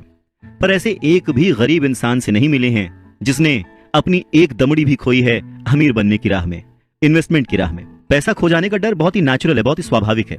ये हर इंसान को होता है, अमीरों को भी होता है, गरीबों को भी होता है। पर प्रॉब्लम डर नहीं है, प्रॉब्लम है कि आप इस डर का सामना किस तरह से करते हैं। पैसा खोने के बाद की स्थिति से, उसकी सिचुएशन से किस तरह से बाहर आते हैं, आप अपनी असफलताओं को किस तरह से ट्रीट करते हैं, ये आपकी लाइफ में बहुत इंपॉर्टेंट है। ये आपकी लाइफ में केवल पैसे के बारे में नहीं है, बल्कि हर चीज के बारे में है। एक अमीर आदमी और एक गरीब आदमी के बीच का जो अंतर होता है वो बस यही होता है कि अमीर आदमी अपने डर से किस तरह से जीतता है और गरीब आदमी अपने डर से किस तरह से हार जाता है। लोगों के पैसा खोने का डर ठीक वैसा ही है जैसे कि मोटरसाइकिल से गिरने पर चोट लगने का डर। उस चोट लगने के डर से ज्यादा एक्साइटमेंट आपको उस बाइक को चलाने का होता है, और उसी एक्साइटमेंट में, उसी खुशी में आप बाइक चलाना सीख लेते हैं। ठीक वैसे ही पैसे के खोने के डर से ज्यादा उसे अर्न करने की खुशी अगर आपको हो तो आप धीरे धीरे प्लान वे में एसेट्स पर ध्यान देंगे, उन्हें खरीदेंगे और एक वक्त पर अमीर बन जाएंगे। मैं अकेला ही चला था जानिबे मंजिल, मगर लोग यूं जुड़ते गए और कारवां बनता गया। रॉबर्ट टी कियोसाकी कहते हैं कि पैसा मेरे लिए काम करे और मैं पैसे के लिए काम ना करूं। मेरा ये पहला सबक दरअसल ताकत के बारे में है। अगर आप पैसे के लिए काम करते हैं तो आप ताकत को अपने बॉस के हाथ में दे देते हैं, या आप जिसके लिए काम कर रहे होते हैं आप अपनी आजादी उसके हाथ में दे देते हैं। अगर आपका पैसा आपके लिए काम करता है तो आप अपने पैसे के, अपने काम के, अपनी जिंदगी के खुद मालिक होते हैं।